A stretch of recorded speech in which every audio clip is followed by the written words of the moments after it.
We are going to build a complete e-commerce API using Node.js and MongoDB.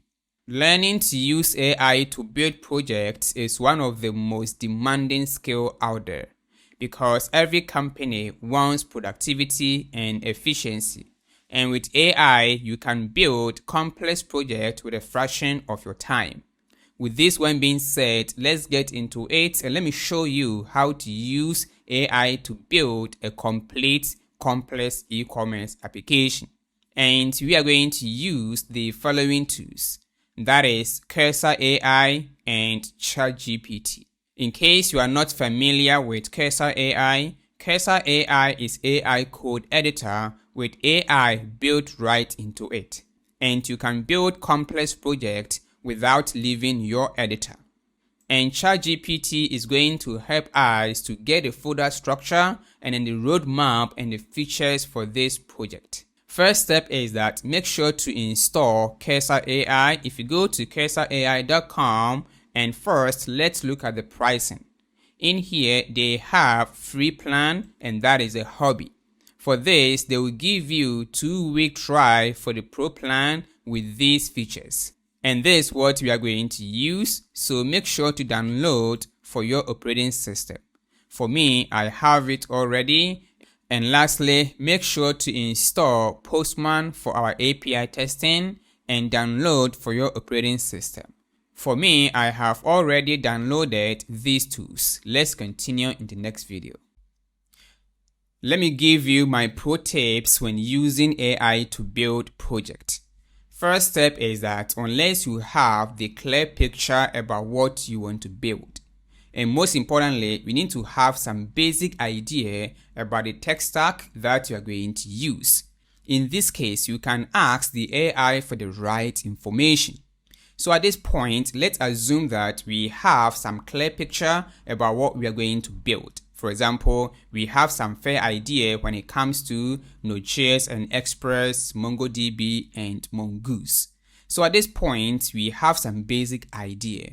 The next step is that we need to ask yourself, when building project, what is the first step? When using Node.js and MongoDB, first step is that we need to have the models for this project.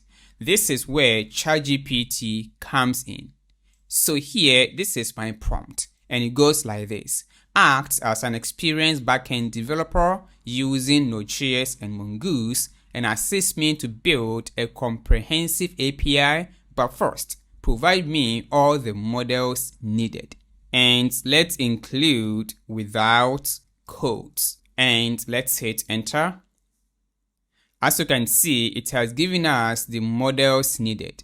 So for this one, I'm going to save it in a file so that I can use it in my Cursor AI. Because of that, in my Cursor AI, I have a file called models.md. The first one is a user model, product, category, brand, coupon, payment, review, order, cart, wish list, and shipping method. So these are the models for our project. Next step is we need to have the features for this project. And always the features of your project depends on the model. So to know the features, I'm going to copy the entire of my model and then back to ChatGPT here. I'm going to say that based on these models, provide me the features for this e-commerce API. And paste and hit enter. Alright, so under the user, we have the registration, logging in, profile, forgot password, for product, and it goes on like that. So you can look through and decide which feature that you want and the one that you don't want. For me, I have summarized what I want and put them on a file called features.md. And these are the features. One is the product catalog, category, brand features, coupon features, payment features, review, order, cart, wish list, user features, and the shipping methods.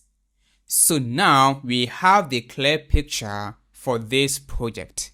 Now that we have the models and the features for this project, Next step is the folder structure. So how can we know the folder structure? And here is a tip. Always provide the features for this project. So I'm going to copy my features for this project, which is this, and back to ChatGPT here. I'm going to say that based on these features, provide me the folder structure. Let me say folder and files structure using MVC design pattern, and paste it and enter. Alright, as you can see, it has provided me the folder structure for this project, but I prefer it to be in one file. But for this one, it has separated into different files. So in here, I will say that combine them into one structure. Alright, and indeed, it is combining everything into one single structure. Alright, so this is the folder structure for our project. So in here, I'm going to copy it and then paste it here. Alright, so at this point, we are done using ChatGPT. The next step is to use the Cursor AI. In the next video, I'll walk you through the interface of Cursor AI and how we are going to use it. Now that we have gotten the clear picture of the features and the roadmap for this project, the next step is we are going to use Cursor AI for the red logic. And the question is, what is Cursor AI? Cursor AI is a code editor with AI built into it. And we can build complex projects without leaving our editor. So for this one, in case you want to learn more about Cursor AI, I have a course on that. So now let's look at the interface of Cursor AI. Cursor AI was built on top of Visual Studio Code. So in case you have used VS Code before, it looks the same, but instead with AI built into it. So let's look at the basic configuration. If you hover your cursor here, click on the cursor and then settings, and it has VS Code settings and then cursor settings. So click on the cursor one, and in here I'm using the try plan, and if you look in here, they have what is called rules. In here we can provide the rules about our project, and then they also have what is called .cursor rules. For this one, we're not going to use it. We are going to use our files that we have created here, and then the models that you prefer to use. We are going to use CRUD AI because it is better when it comes to coding. Alright, so now let's customize our Cursor AI to look like Visual Studio Code. So if you click on this icon, then click on the extensions. In here, I'm going to install a theme called Tenacious, which is this one, install. Alright, so select that and then Helium icon, and I have already installed that, and also Prettier for code formatting. Alright, and the next one is Code Spell Checker, and this is going to avoid spelling mistakes. And then MongoDB extension. With this one, we can visualize MongoDB right inside our editor. Alright, so these are the extensions and theme that we're going to use in case we lag some behind. Definitely, we will come back and then install it. So let's go ahead and then configure Prettier. So let's get back to the cursor, settings, and VS Code settings. And let's search for format. For format, select Prettier and then format on save. Let's focus on how to use Cursor AI.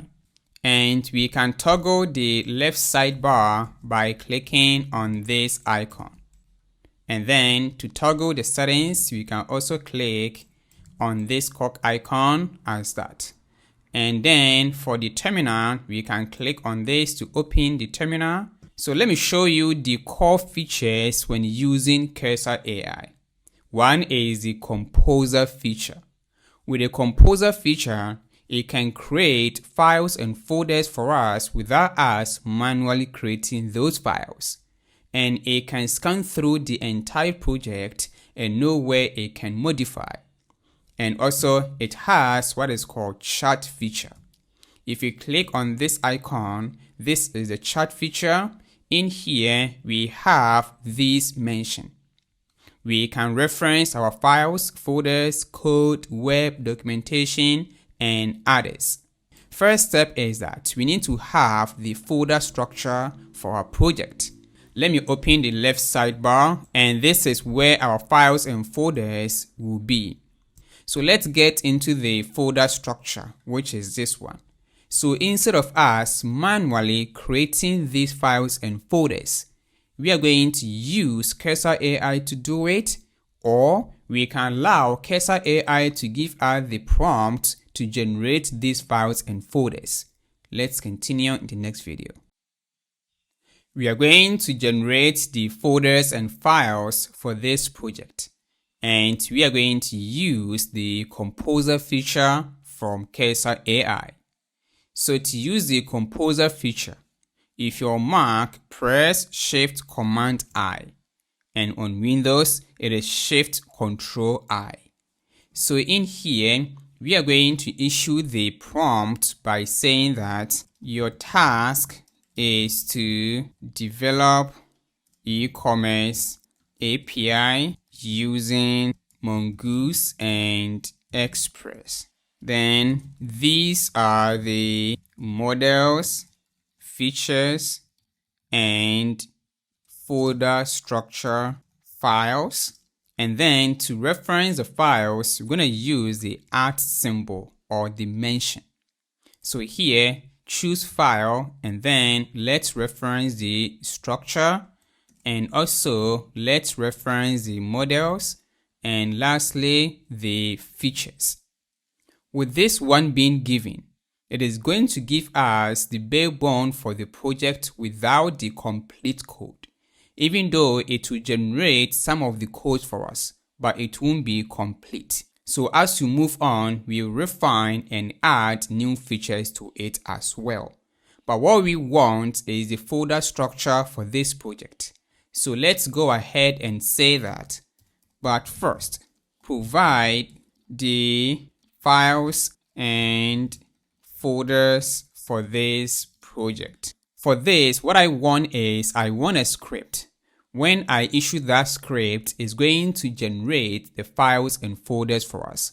So we can issue the command by saying that make sure to prepare the script and place it in a folder called then code script, so that when I run, it should generate the files and folders based on then the folder structure, which is this, and let's hit enter. All right, it is done. So let me click on the accept all, and let's look at the structure, and it has given me the file called setup-project.sh. So let's look at the command that it gives us. Let me open the composer, and in here is saying that we should create a directory called script in your project, then create 2 files, and it says that we should run this script. But what I want is to use Node to run. So I will say for the script, use Node. Therefore, the script must have .js extension. And this is a command that we are going to use to generate the files and folders. So I'm going to copy this and then accept all. All right, so let's look at the structure here. We have the setup-project.js. So let's open the terminal and run the script. So to do it, click on this icon and then paste it and hit enter. And let's open the Ecommerce API. And as you can see, it has generated the folders and files in each of the folders. That is awesome, guys. So let's look at the package.json file, and it has even installed all the packages needed for this project. And one thing about Cursor AI is that for it to work in the right folders and files, make sure to open the main project. So I'm going to, let me place the features inside the Ecommerce API as that. Likewise this.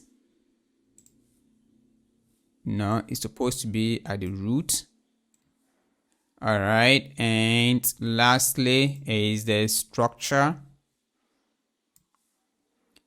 Good. So if I collapse this, it contains the files and folders. I'm gonna open this folder instead. All right, so guys, we have our folder structure and files for this project using one prompt. In case we are creating these ones by ourselves, we're going to spend a couple of time to do it. But with Cursor AI, we have it being created within shortest possible time. Let's continue in the next video to begin with the user authentication. Now that we have the folders and files being ready, it is time for us to implement the main logics. And for this project, it has many features. And with one prompt, we cannot build the entire project, even though it can, but unless we do some modification around. But the best way is to develop the project incrementally. So in here, you decide which of these features that we need to build first. And always try to begin with the user authentication. So let's begin with the user authentication. For this, we are going to use the chat feature from Cursor AI. So if you click on this icon, this is a window for the chat. And at this point, we don't have the overview for this project unless we issue the prompt anytime you want to implement any feature. And to avoid this, we are going to have a file and right click, and then I'm going to say overview.md. So in here, I'm going to say that Ecommerce API using Express and MongoDB. Your task is to build an Ecommerce API using Express and MongoDB. So at this point, we can reference this file anytime you want to implement any feature. And you can include more content, but this one is okay for this project. So in here, if I click on any of these files, as you can see, it knows the context of my project, and I can include many files as needed. So now I'm going to remove this and also close this one. So in here, I'm going to say that implement the authentication feature for this project. And then I'm going to reference the overview and also the models and also the model, and the model is called, let me check the models here. We have it as user. So instead of off, it is called user. So for this one, unless you give more context about your project, in this way, the AI will give you the better response. So anytime you want to implement authentication, what do you need? First, you will need the user model, the controller, the route. So in here, we have referenced the user model, and we need to reference the auth controller, and then also the auth route. All right. And then let me reference the app because it needs to set up the server for us. So let me hit enter. And as you can see, it is creating the user model and then the auth controller, the auth route, and finally the app. As you can see, what we specified is what it gives us. So you are going to accept these codes. So in here, I'm going to click on the file to get it focused. As you can see, I'm on the user model and click on the apply and then accept. All right, we are done with the user model. The next one is the authentication controller. So click on that. It is focused, apply and accept. The next one is the off route. Click on that, focused, apply and then accept. And lastly, the app.js and then apply and then accept. Alright, so the next one is the .env file.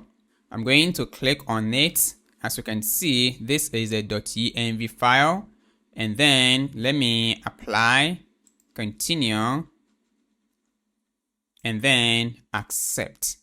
And lastly, it says that we should install these guys. So I'm gonna click on run, and if I open the terminal, as you can see, it is running the script for me. Perfect. So let me close this and also close everything here. And let's walk through what it has been generated. Let's begin with the user model, which is this. For the user registration, we will need the name of the user, the email with some validations here, password, row, and then the hook for hashing the user password, and then to compare the user password. Alright, so let's get into the auth controller, which is this. We are going to use JWT for the authentication, and in here it is generating the token upon registration. But I don't want this. I don't want the user to be logged in as soon as registered. But instead, we want to generate the token upon logging in. So we can avoid this. So in here, I'm going to open the chat window. So you can press Command L or Control L. As you can see, it has picked the current file. So in here, I'm going to say that ignore the token generation during registration and hit enter. And one cool thing about Cursor AI is that it knows where to modify. As you can see here that it has modified some part of the code. So if I click on the apply, it is going to make that changes without affecting the other codes. So if I click on the accept, this is what we have. Perfect, guys. So let me walk through again to see if everything is okay for my likeness. As you can see here that it is not checking if the user is being registered. All right. And then the login in is okay. Perfect. And we can say that, let me open the chat by saying that check if user is already registered and enter. All right. So let me click on the apply to make the changes. Awesome. This is what I want. And let's locate the off route, which is this. Good. And then in the app.js, it is correct. But let me see how it is starting the server. Okay, it is making sure that the MongoDB is connected before starting the server. All right, I prefer this. So let me open the terminal, and how can I run this project? So let's look at the package.json file, which is this one. It has installed NodeMon, but I prefer the built-in command for automatically restarting the server. To do it, I'm going to use node --watch, and the name of the main file, mine is called app.js, and hit enter. For some reasons, we have an error by saying that Mongo parser error. This means that we are not providing the right MongoDB connection string. So if I get into the utils, not here, but the config DB, I think in the DB, we don't have the MongoDB connection logic, but instead it is inside the app.js, which is this one. All right, so the next video, we are going to get our own MongoDB connection string to continue this project. We are going to get our own MongoDB connection string for our project. So if you go to mongodb.com, log in or sign up if you don't have an account, and after logging in, click on this drop down and then click on the new project. And I'm going to name this one as Ecommerce API. Let me add AI at the end and then click on next. Create project and make sure to select the free one. And let me name this one as Ecommerce API. And for the provider, select AWS or Google or Azure and make sure to select a region that is close to you and then click on create deployment. And then in here, make sure to copy your password. I'm going to copy it. So back to the project, let me place it here for the meantime, and then click on create user and choose connection method and select drivers, and let's wait while it is provisioning. All right, it is done. So copy this connection string and done. Back to our code.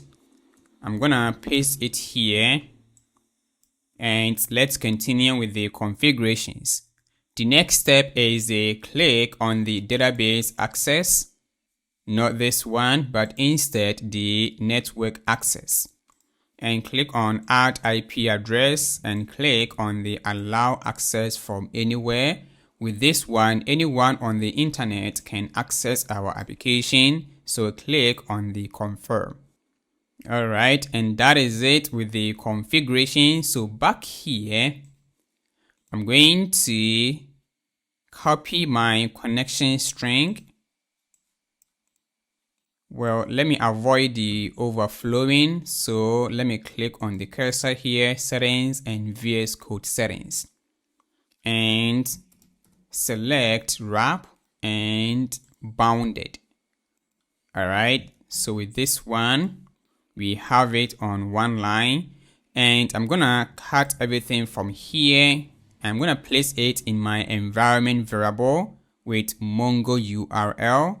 So paste that, and in here, we're gonna use our password, which is this one, and then replace with this placeholder. All right. And now let's get back to application. Let me shut down and then try again. And we have server is running, but we don't have any indication that our MongoDB has been connected. So in here, I can say that connected to DB with this one, and we have the message as connected to DB.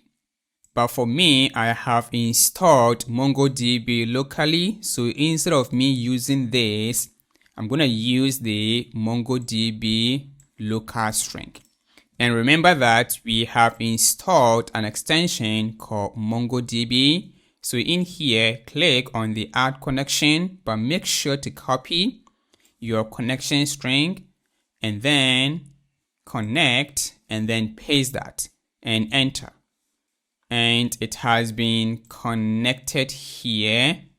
So with this one, we don't have to come into our dashboard to visualize our database.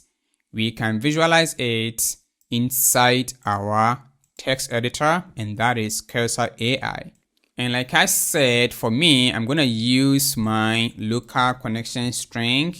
So I'm going to comment out this, and then have what is called Mongo URL, which is equal to this.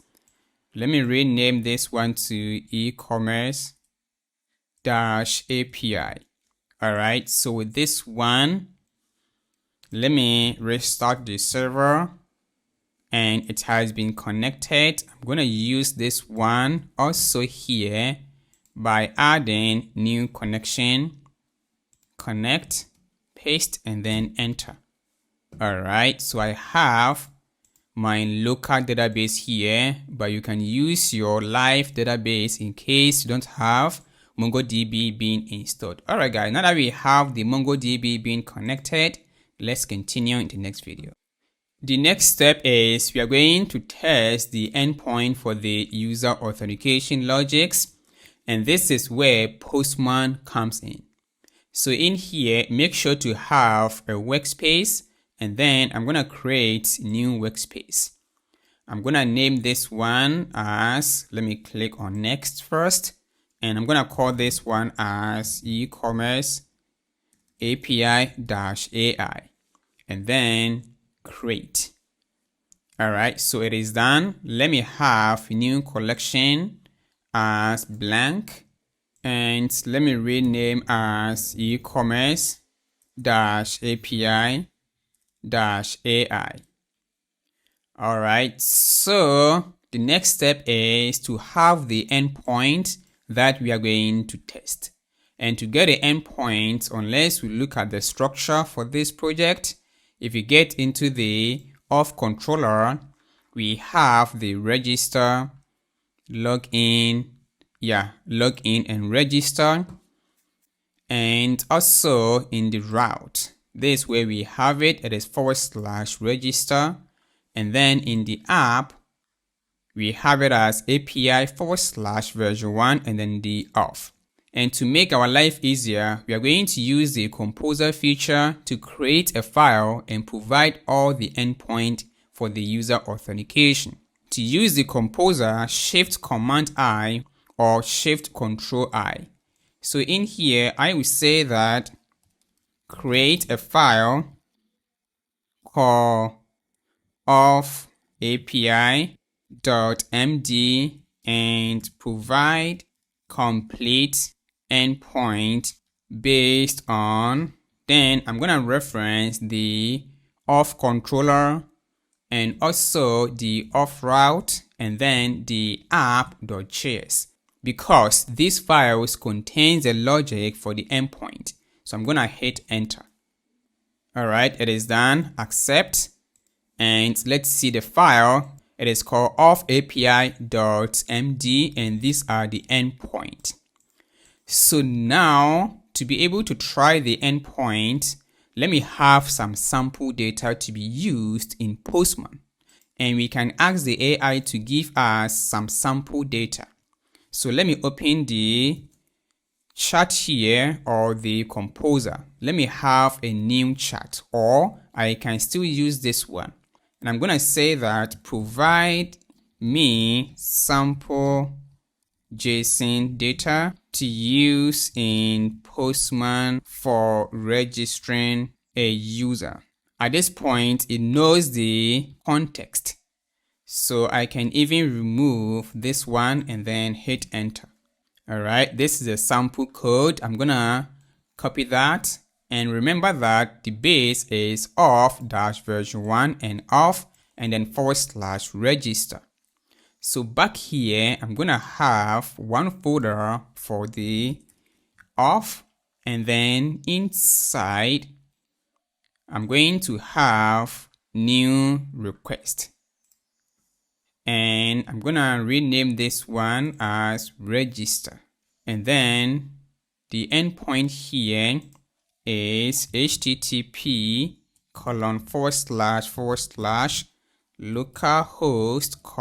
let me check the port.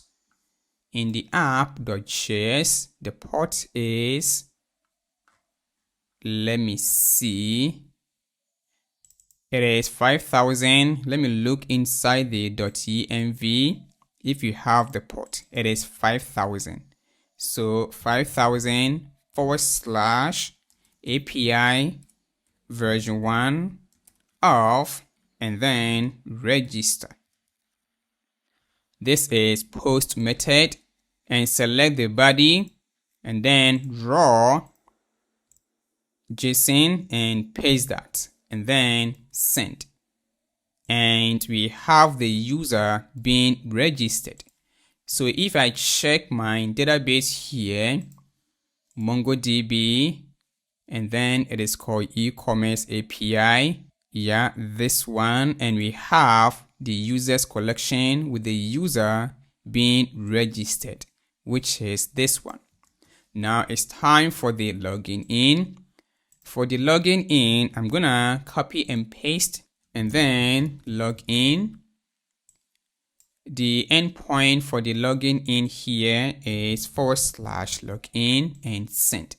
And the user has been logged in with the token being generated. If I try to register again with the same user, we have email already exists, which means that it is working. As you can see, with some few prompts, we have a complete endpoint for logging in and for registration. Now that we have the login in and registration logics, let's move on to the next feature about the user. So if you look inside the features here for the users, we may need profile and then update profile. So let's instruct the AI to do it. So back here, I'm going to say that implement the user profile update logics inside, then reference the user controller, which is this, and let's reference the user's route, also this, and then the app.js file. All right, and let's also reference the user model because it will need the user model to implement the logics, and then hit enter. All right, it has modified the user model. So let's see what it has added: the phone and then the addresses. All right, so let me click on the file and then apply and then accept. All right, it has modified it. And the next one is the user controller. In here, it is providing some custom error. All right, so we have the update get current user, and then the address, update address, delete.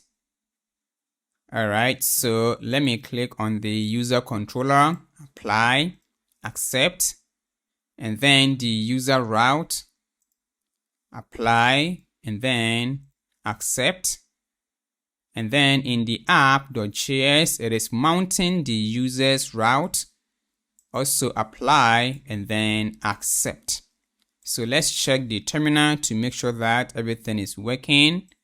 Unlucky for us, we have an error that says that middleware authentication is not found, which is this. If you get into the user's route, it is using what is called authenticate user, but we don't have it. So we can instruct the AI to implement that. So back here, I'm going to say that implement the, and then reference the file, or we can even copy the error message to make our life easier. I'm going to copy the error message and I'm going to say that fix this error, paste that, and then enter. So let me click on the authentication. Well, we have a folder called middleware and then the of middleware. So I can say that implement the logic inside, then reference the folder as middleware, and then enter. All right, so let's see. Let me click on it. First, let's create this file. It is called authentication. It has added into the middleware folder, and then apply. accept, and then the error middleware, apply, accept, and then the auth middleware, also apply, and then accept. And it says that we should install the HTTP status code and then JSON Web Token. We already have it except the HTTP status code. So let me click on this to run to install the package. And inside the environment variable, we need to provide our secret. So it is done. So let me rerun the server. And we have this error that says that module not found, which means this folder or file doesn't exist. All right, so let's see where it occurred, and that is the authentication. So let's do some manual configurations or debugging here. Let me open the terminal one more time and shut down and run again, and let's see the error. If you look inside the middlewares here, for my case, we have the authentication middleware and then the authentication.js. So let's look at the differences here for the auth middleware, which is this. It is providing some async wrapper, and then we're gonna wrap it in our controllers, and we have the error handler, which is this one, and then the authentication, which is this. So we have the authentication error here from the errors folder, but we don't have it. So instead of using the custom error handler here, let's use Express Async Handler. So I'm going to use the chat feature and then open that, and I will say, instead of using custom error handler, use Express Async Handler for simplicity. All right, it is done. Apply, accept, good, and then let's install the package. Let me open the terminal, run, good, and let me try again. And we have this error also on the user's controller, so let's check. Well, let's remove this because we are not using it anymore, and now it has been connected. We are going to test the user endpoint. If you get into the user's route, which is this one, these are the endpoint. /profile to get the user profile, and then update the user profile. And also creating of address, get address details, update, and then delete. For this, it is using chaining method. So let's go ahead and try this endpoint. And to make our life easier, we are going to allow the AI to give us the endpoint for the users. So I'm going to open the chat here, and let me rename the auth API to users API because I want to have all the APIs about the user on one file. All right. So now I have selected that, and also I want to select the user's route and then the app.js file. In this case, it will know the actual endpoint. So I will say that include the user's endpoint into this file, and then add, and then reference the user API and hit enter. All right, it is done. So let me click on that and then apply and then accept.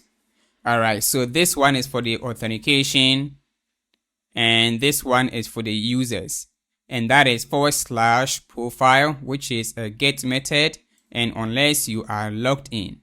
So let's get back to Postman. I'm gonna have one collection for users, change this one to users, and then change this one to profile, and the endpoint is users /profile, which is get method and send. All right, unless I log in, because of the middleware call is authenticated. If we check the user's route, in here we are passing the middleware to check if a user is logged in. And let's locate the middleware for this one. It is inside the middleware folder, middleware, and then the authentication, which is this one. And this is a middleware that is checking if a user is logged in. And this is an error message that says that authentication invalid, which is this one. So we are going to log in and provide the token as bearer here. So let me locate the login in. Let me log in one more time. This is the token. Copy that back to the profile. Click on the headers and then provide the authorization. Bearer space and then paste the token and hit enter. And now you got a status code 200, which means everything is okay. Perfect. So now we know that the user profile is working. The next one is going to be, let me check the README file. This one is for the profile. The next one is going to be the update. It is /profile, but the method is called patch. So in here, I'm going to have, let me remove this and copy and paste. Change this one to update. And the method here is patch. And then the same endpoint, but different method. For the body, I'm going to change the name to something like John Doe 2 and then Doe 2 and remove the password. All right. And then hit send. And we got 200, which means that the user has been updated. Let's look at the next one, and that is the addition of address. So let's look at the controller well for the creating of the address, which is the user's controller, this one, and get profile, update, and then the address. For the address, we will need the street, city, zip code, country, and then its default. Remember that a user can have many addresses. Therefore, we can include an array of address to be created. And in here, it is finding the user by the user ID. As soon as a user is logged in, we have access to the user ID in the request object. Let's locate the authentication, which is this one. It is not this, but instead supposed to be the off middleware. Let me check, not this one, supposed to be the off one. Yeah, let me see where we are saving the user into the request object. Let me log the rec.user. I want to make sure that we have it in the request object. I have opened the terminal, and then for the user profile, send. And for some reasons, we are not seeing the log. All right, let me try again. Oh, sorry. I use it in the address. It's supposed to be in the profile instead. Let me send. And we have it as user ID. Oh, sorry guys. This is where we are saving the user in the request object, user ID, name, and then the row. But for some reasons in the console, we are not getting the name. So let's try to log the payload and make sure that everything is working fine. User profile. And we have the payload. We only save the user ID and then the row. So we can remove the name from here. Perfect. So now for the creating of the address, let's get into the users controller, and then for the creating of address, which is this one, we're going to pass in this payload, and then below here we are finding the user by ID, and then I'm going to push the data into it.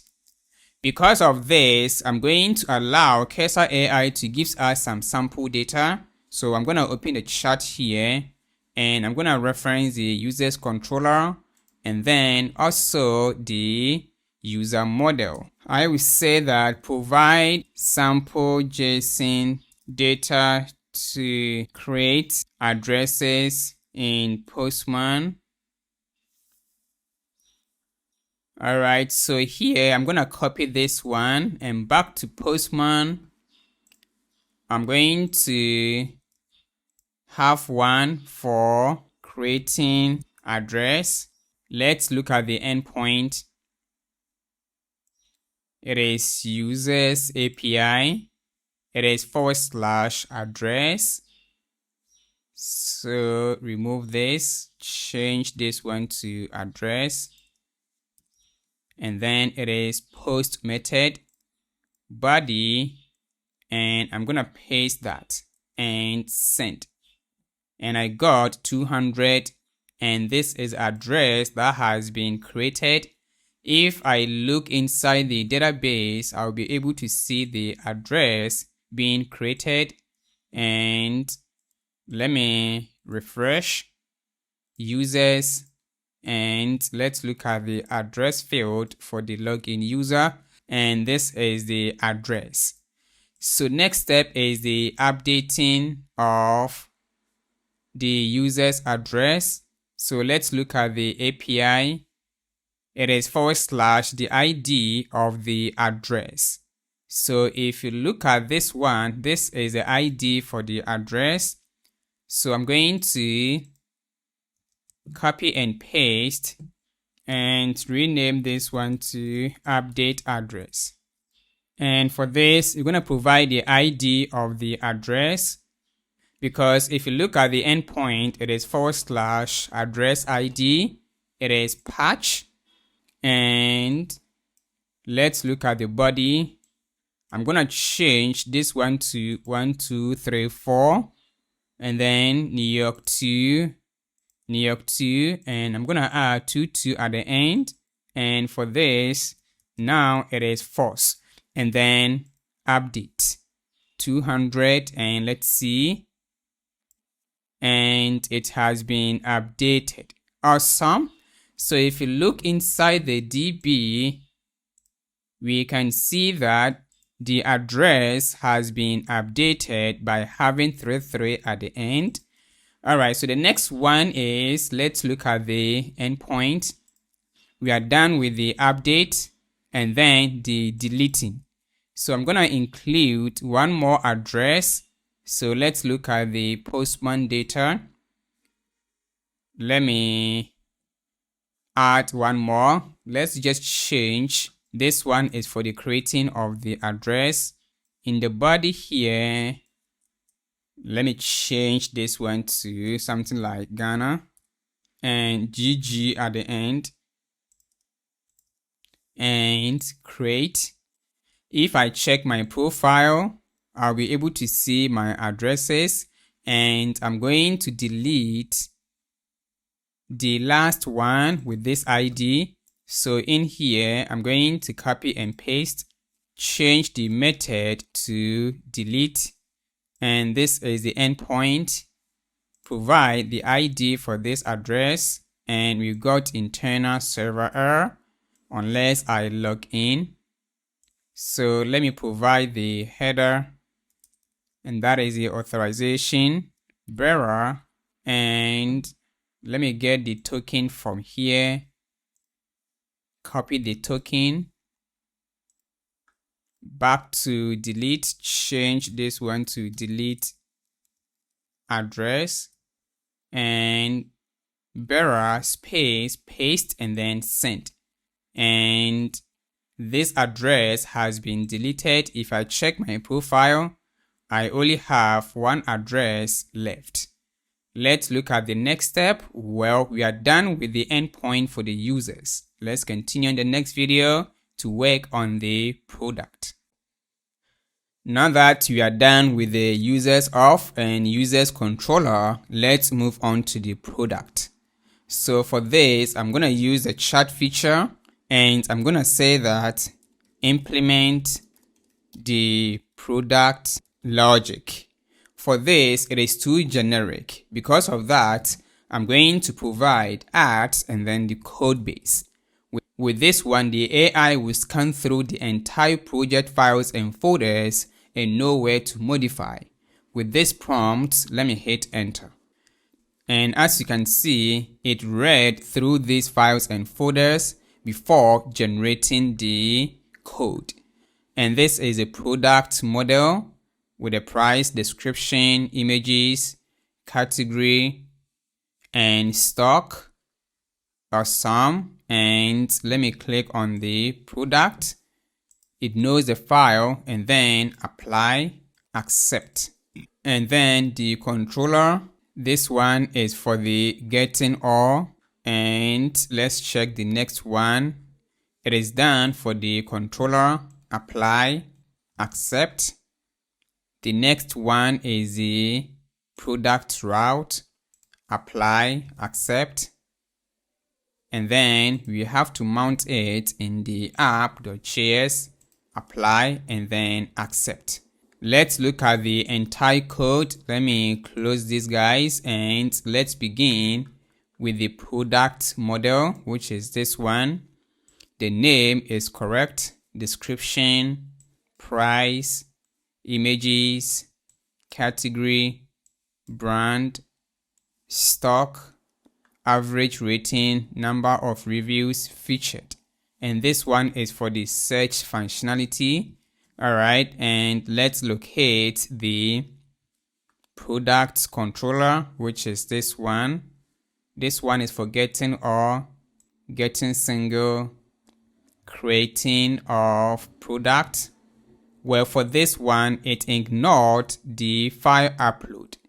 So we are going to instruct. So let me open the chat, and you're going to say that let's reference the product route. And we're going to say that implement the file upload using Cloudinary.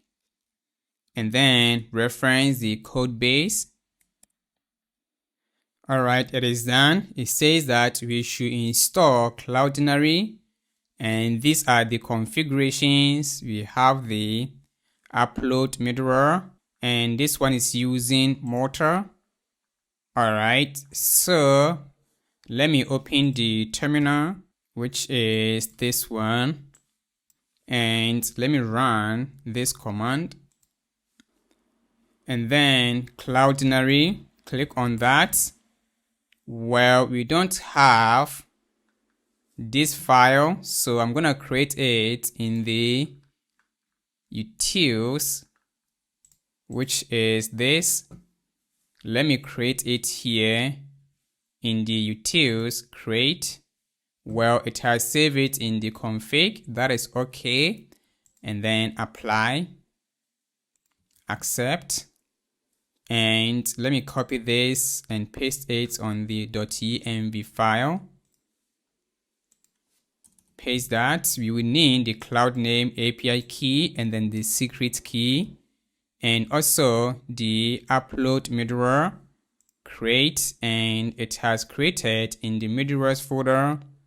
Apply, accept, and for this it's going to accept up to 5 megabytes.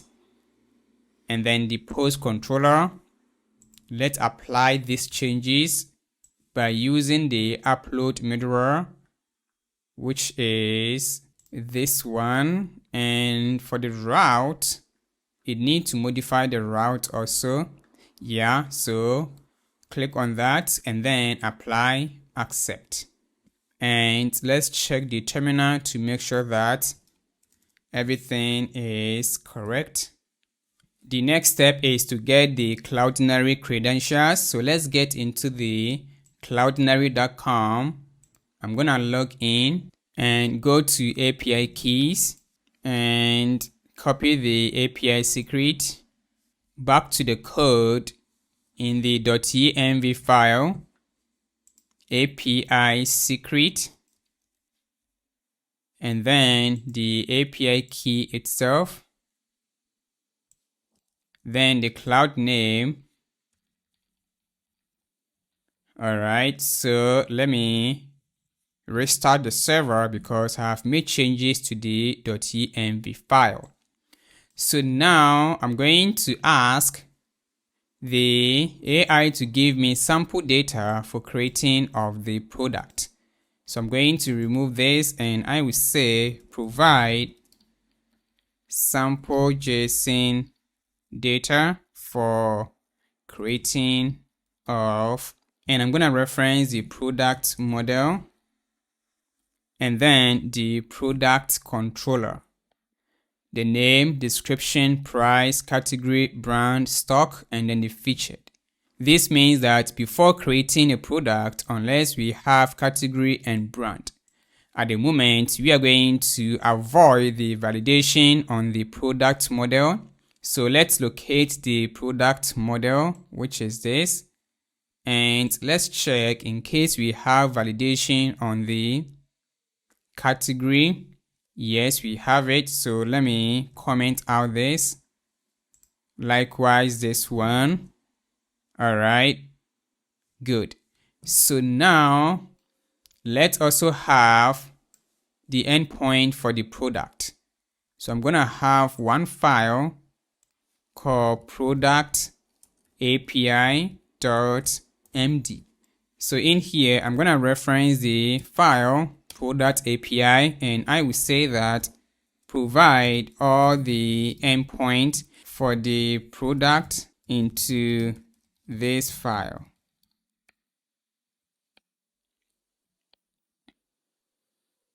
And we can say that don't include sample data. All right, it is done. So let me apply. Perfect. So the next video, we are going to test this endpoint. All right, so let's go ahead and test the endpoint.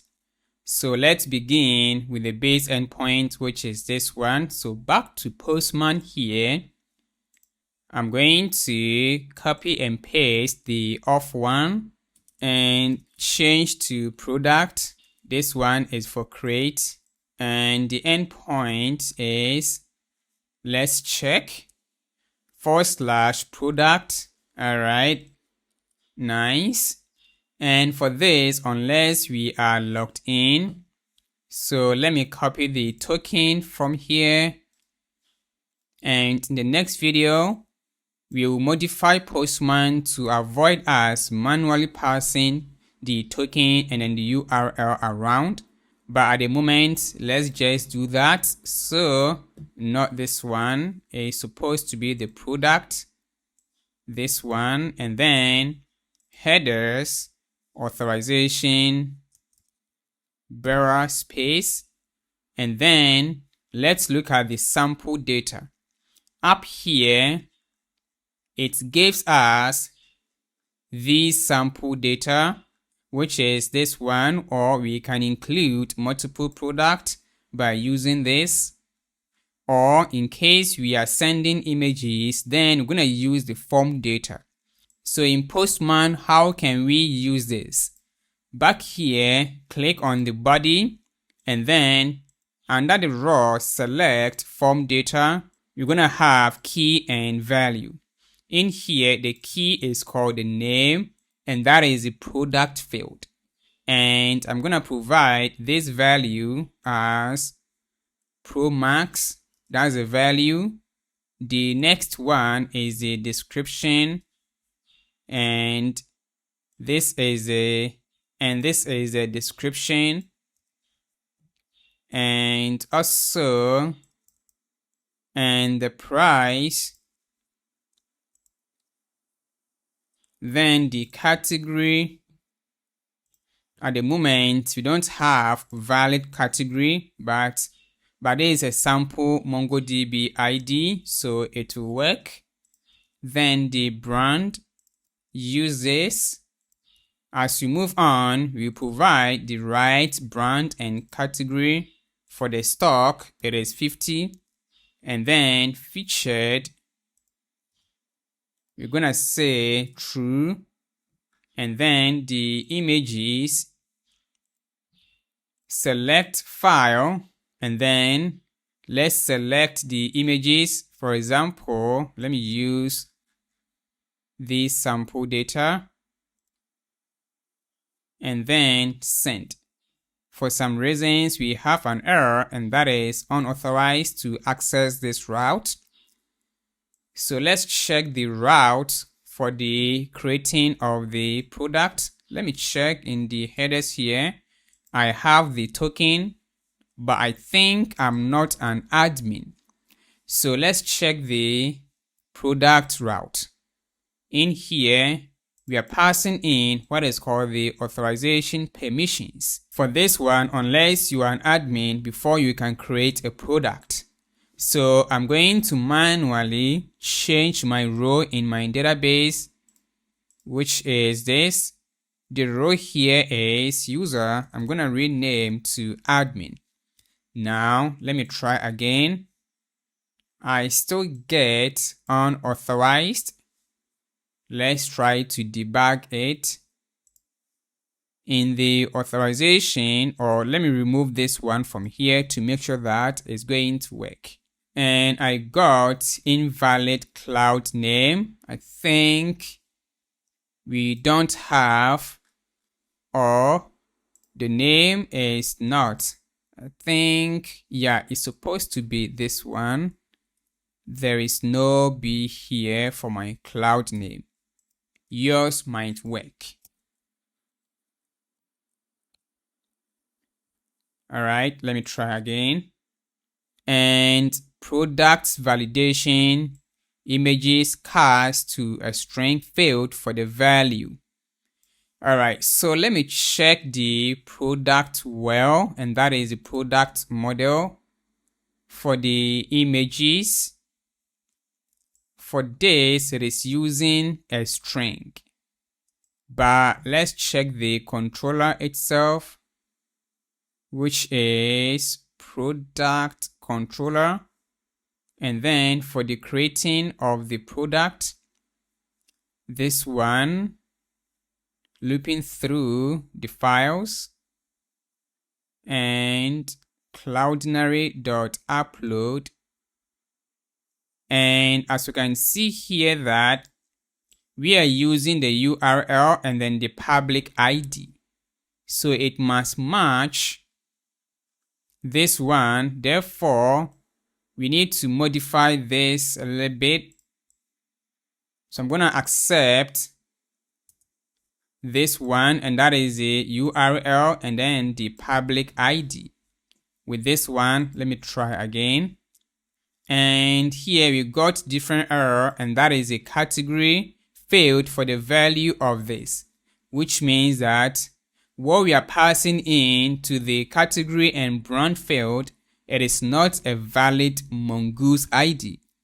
So to make sure that it is working, I'm going to comment out this and just use a string as type a string. And when we get into the brand and category, we will fix this one. So at the moment, let's make sure that it is working. And here we go. We have the product being created, and these are the images. So if I click on this, let me see the product that has been created. Awesome. So let me fetch all the product.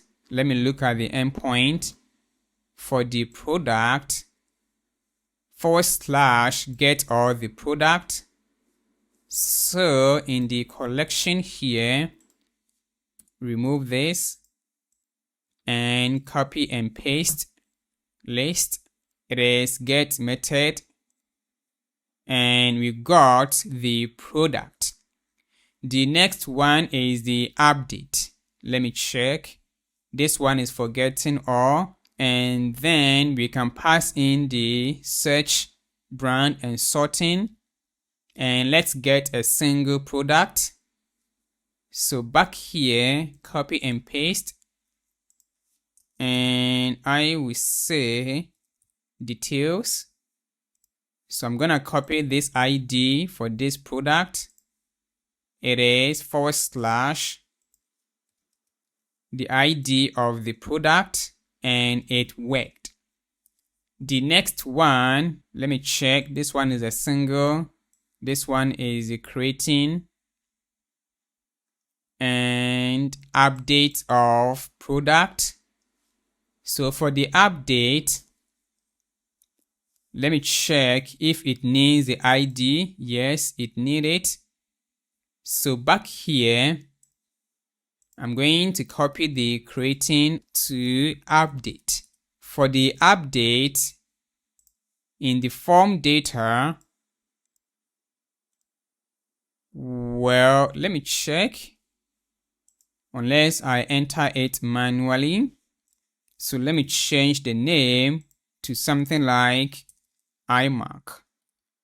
And then the ID of the product that I want to update, this one, and / the ID, which is patch method, and send.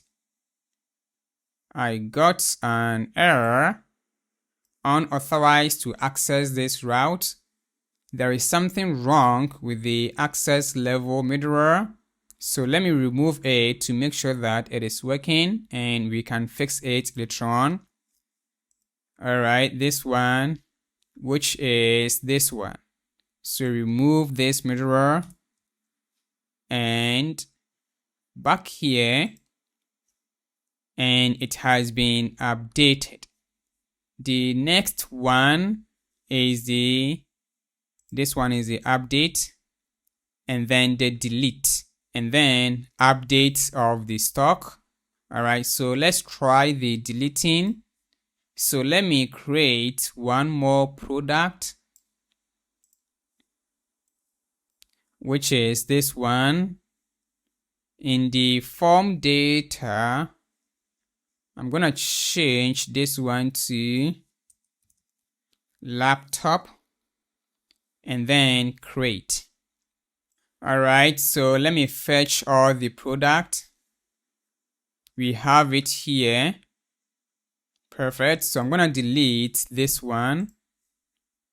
Let me get back to details, copy and paste, and delete. Change this one to delete, and I'm gonna delete this product, send, unauthorized. Let me remove the authorization one from here. Likewise this,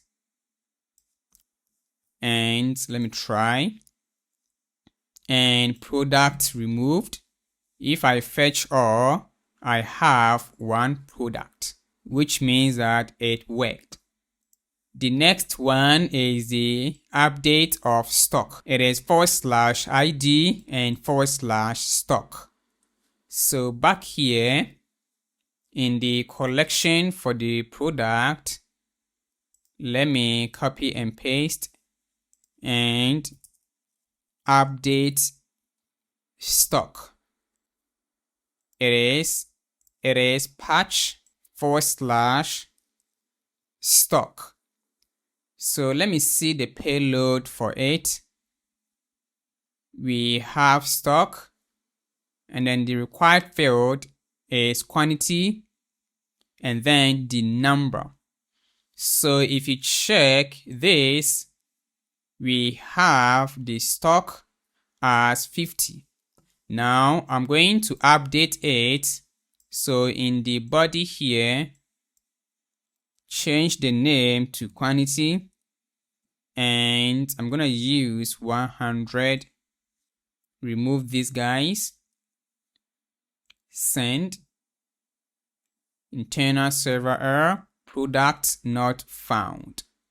I think I have removed that product. Let me use this. Yeah, and send. And it says that please provide product stock. Let me check the product controller, which is this. update product. We are done with that. Delete, update stock. It needs the quantity here. So let me check. Oh, sorry, it is typing mistake, and sent. And now it worked. Let me see the stock. It is now 100. If I fetch all, this is a stock. And let's look at the next one. Product API. Yeah, that is it for the product controller. Now that we are done with the user authentication and product creation, let's move on to the brand and category. For this one, it is going to be a basic logic. So in here, I'm going to open the chat and I'm going to say that implement the category and brand logic. And I'm going to reference the entire code base and it will know where to modify the files. And first, it is creating the category model, which is this one, and then the brand. So let me accept the category one, apply, accept, and then the brand. It is done. Click on that, apply, accept, and then the category controller. Let me check if it is done. Yeah, it is done. Apply, accept. And then the category route, apply, accept. And then let's mount it in the app.js, which are these ones. And as you can see, the server is running, which means that we are done with the logic. As you can see, the power of AI, with few lines of prompt, we have a complete logic. It says that we should modify the product. So let's get back to the product. Remember that we commented out some fields. Now that we have the logic for the brand and category, let's bring it, remove the type of the string. So next step is that let's allow it to create the endpoint for the brand and category. I'm going to have one file for the brand API .md and copy and paste. Change this one to category.md. Let me include the API and I will say that provide all the endpoints for both, then reference the category API and then the brand API without sample data, and hit enter. It is done. So for the category API, apply, and then the brand, and then also apply.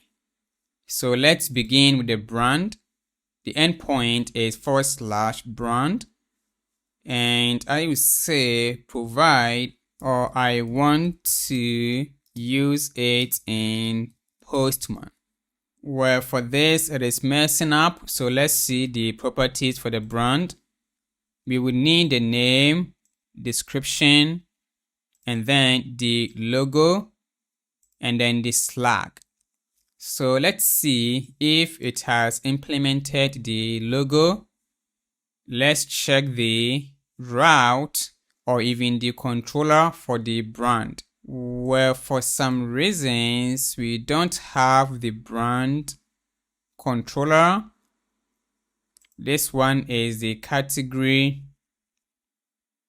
There is no brand controller. So let's check the previous chart if we have the controller for the brand. All right, there is no controller for the brand. So I will say implement the brand controller, and let me reference the entire code base as at code base. All right, so this is the controller. Let me create the file. And then apply, accept. All right, so let's check the route for the brand. We don't have the route for the brand.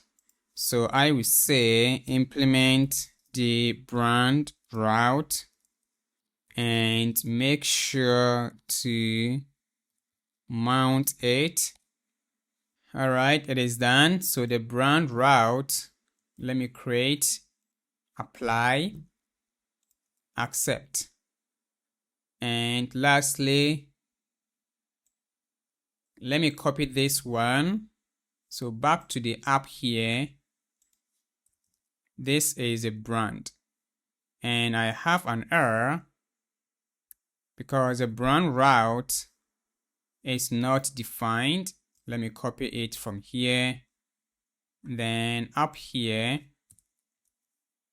And now it worked. All right, the next video, we are going to try or test these endpoints. Before we try the endpoint for the categories and brands, we are going to improve Postman for efficiency. At the moment, anytime you want to make a new request, unless we pass the URL along and also pass in the authorization token, we can make the base URL and then the token a global variable. So let me show you how to do it. Up here, click on this drop down and then click on create environment. We can have different environments based on our needs. For example, development environment and production environment. For this one, I'm going to give it as dev environment. And in here, we're going to provide variable and then the value. I'm going to use what is called base URL. And then the value is equal to HTTP. So if you look inside our endpoint, we have the base endpoint that ends at /v1. Let me get into my configuration, all variables, and then environment. So in here, I'm going to provide the base URL. Well, I forgot to copy it well, which is this. And back here, environment, the value is equal to this, and then the current is also equal to this. Let me remove the / from here, and let me also provide what is called the token, and I'm going to use bearer then space.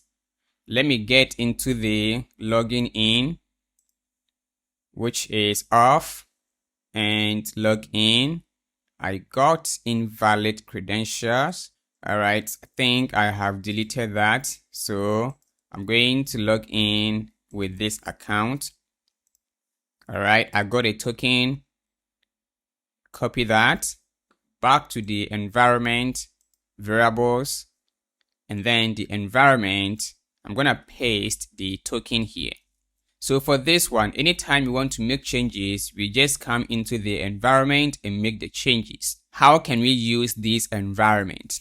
So let's locate, for example, the registration. Now we have the base endpoint that ends here. So remove that. And then to be able to use the variable, make use of curly braces. And then as you can see, I have the IntelliSense. All right, this one will work. If I do that, as you can see, it worked. Likewise, the logging in, remove everything from here, and not that, it's supposed to be here instead. All right, and let me try, it worked. And for the product, I'm going to remove everything from here and / product. It will work. And then the update, it ends here. And then the list, let me even copy this.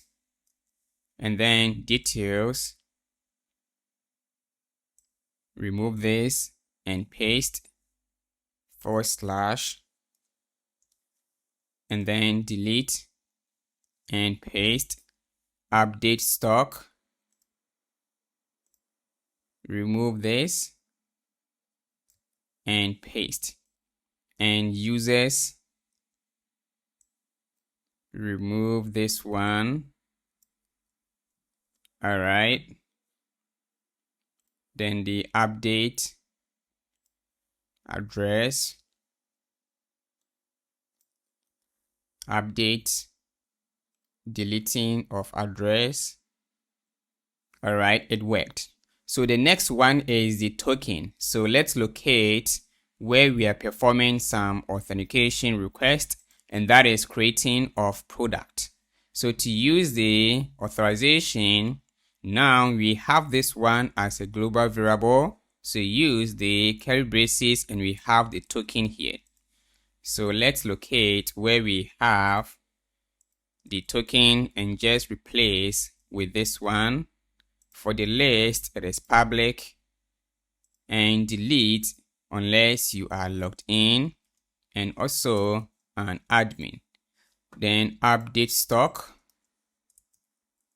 So in case the token got expired, we are going to change it in the environment, and that is it. So the update, also token, the address, update,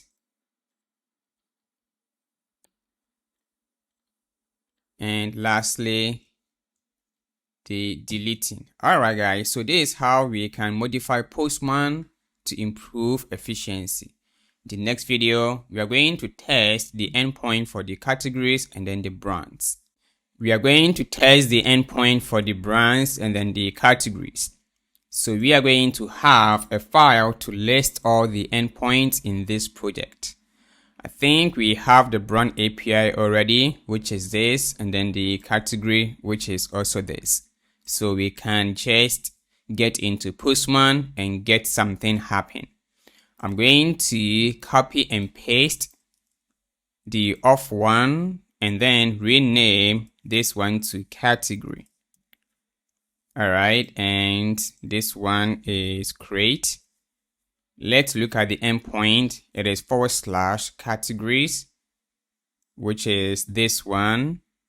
And let's look at the payload for the category. This one is for the selecting. Let me close this. The creation is this. It needs the name and then the description. So in the body here, name, I'm going to give it as electronics, and then some description. Remove this one, and here is description, and then create. We got an error, that is authentication invalid. So I have to provide the authorization, and now I can just use the variable as that and send. And unauthorized to access this route. The issue is because of the access level middleware. So let's take this opportunity to fix that. So let's locate the category route, which is this. The error is coming from the authorized permissions unless you are an admin. So let's locate the actual middleware, which is this one. There is an error that we got. So if I log, let me log the user here as rec.user. I want to check if the row is being passed. Then send. Let me check the terminal. And the row here is user. So let me change the row in the DB manually. It is Ecommerce API. Users, the row for this user is admin. I think is this one. So let me change this one to admin. Yeah, so now it will work. So let me try again, and still I got unauthorized. Let me check. The login user is still row is user here, which means that the update couldn't work. Let me check this user. The N is B8. And indeed, the row here is admin. Well, let me log in again. Take this. The row here is admin. But why is it that? Let me check again. Copy this token. And I'm going to replace with this one. All right. And then categories. Now it worked. Perfect. So I can bring back. The issue was that it couldn't update in the DB. So this middleware is working fine. So I'm going to pass this middleware to the rest of the controllers or the route. For example, not here, but if you get into the product, which is this one, we're going to pass in the middleware. So bring comma here and then paste that. Then in the array here as a second value in the array. So let's accept these ones. All right. So back here, now the creation is working. Let me create one more. Let me change this one to clothing. And then it worked. Copy and paste for the list of categories. The endpoint is get. It worked. Let me remove this one. And let's find the other one. Apart from fetching all, we have the update. So let's say that I want to update the clothing. So I'm gonna copy and paste to update. And then the method here is patch /ID. I want to update this one from clothing to clothing 2 and then description 2, and it worked. Then lastly is the deleting. Delete. And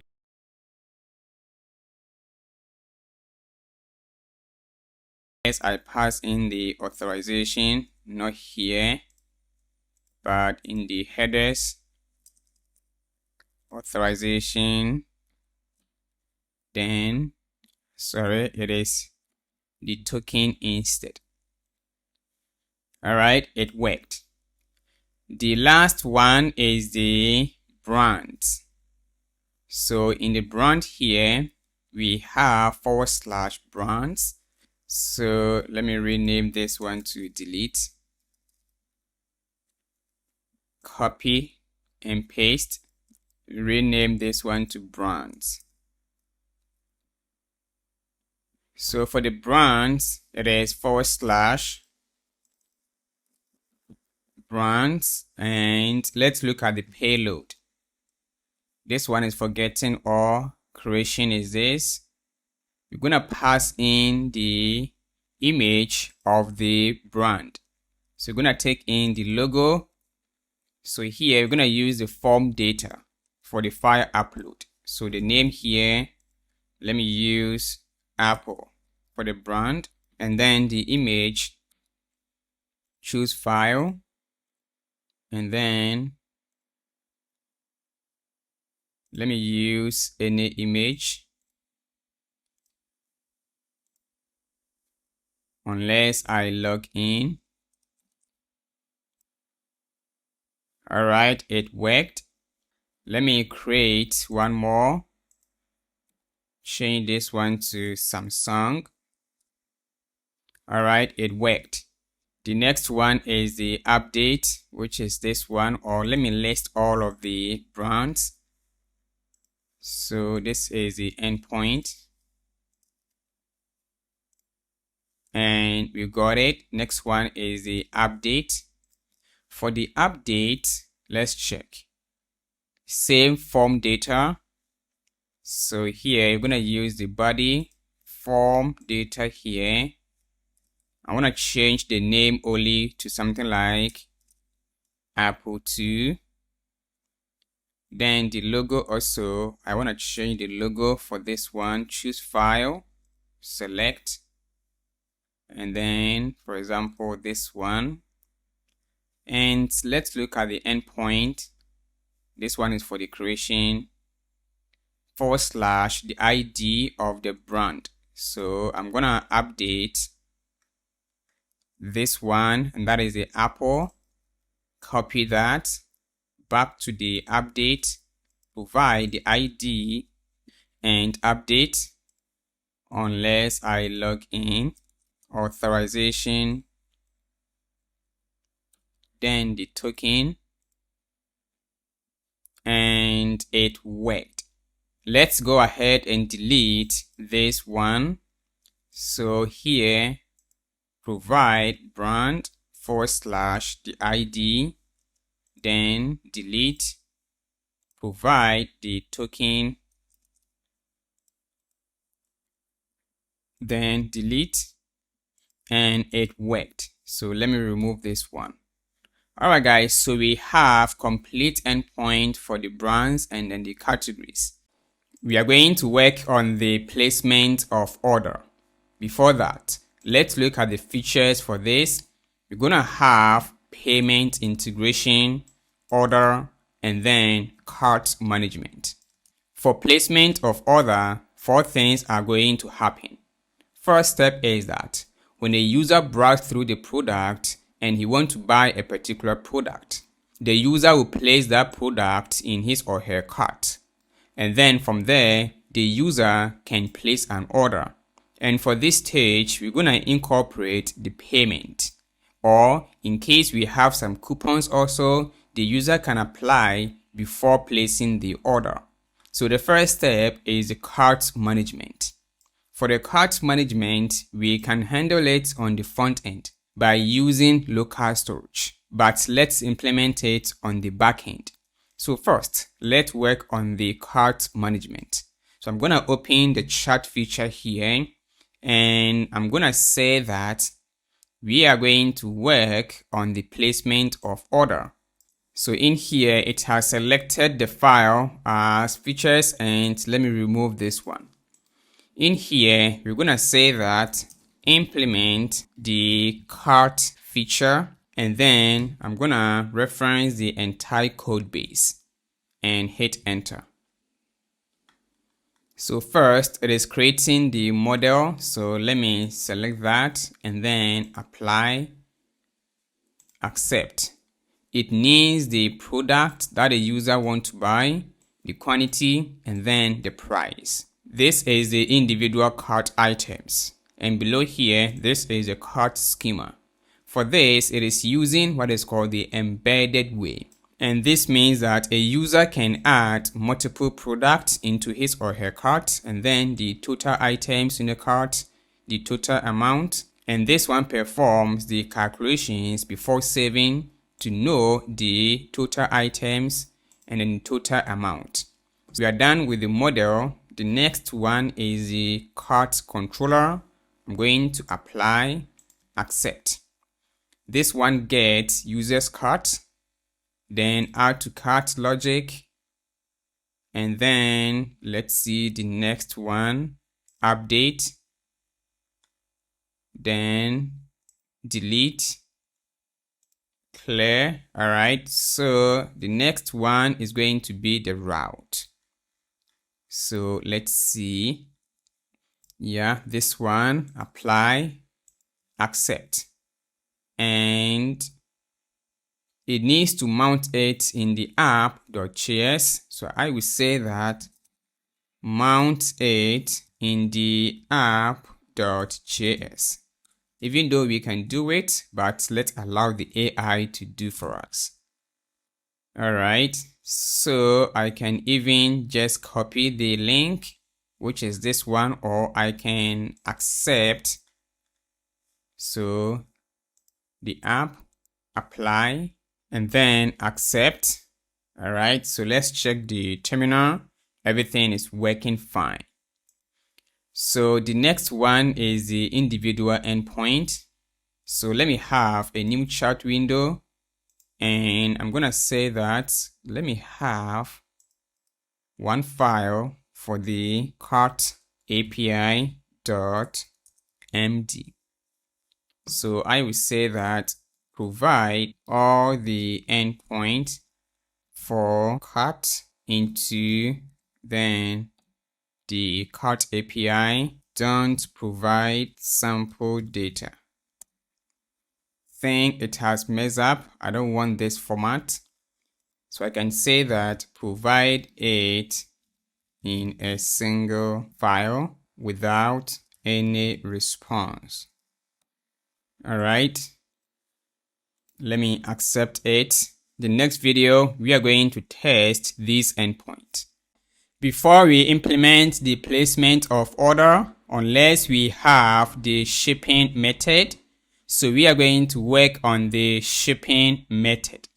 So let's open the chat feature here, and I'm going to say that implement the shipping method logic, and I'm going to reference the entire code base. And it is creating the shipping method with a name, description, base price, estimated days, is active, regions with a country, additional price, weight limit, maximum, and then minimum. So I'm going to add this model, save it, and then the controller for the shipping methods. Let me also apply, and the route, which is these ones, also apply and then accept. And lastly, in the app, we're gonna use this, and this is a shipping route. With one prompt, we have a complete logic for the shipping methods.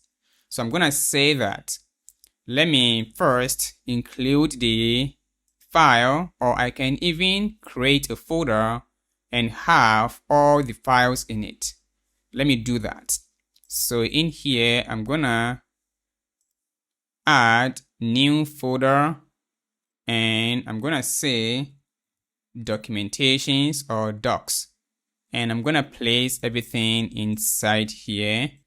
All right, and let me add the next one as shipping methods API.md. I'm gonna say that provide complete endpoint for the shipping logic in this file, and reference the shipping methods API documentation, and I'm gonna say that don't include any sample data or response. All right, it is done. Let me apply, accept. So the next video, we are going to test this endpoint. We are going to test the endpoint for the carts management. And let's look at the endpoint, which is the CRUD API. This one is for getting of cart items.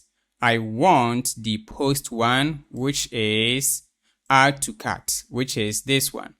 We are going to hit this endpoint to be able to add items into our cart. So let's look at the logic first. If we locate the cart controller, which is this one, let's find the one for adding to cart, which is this. All what we need is to provide the product ID and the number of quantity that I want to buy. In here, we are checking if the product exists, and also check if it is in stock.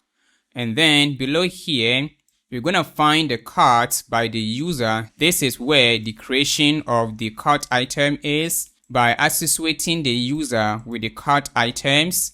Else, in here, we're going to check if the product already exists in the cart. Then it's just going to update the quantity and the pricing. And lastly, it is going to push into the cart items. And this is where it is sending back to the user. So now let's locate the cart model, which is this one. As we saw, it needs the product ID, the quantity, and then the price. So let's get back to Postman to get started.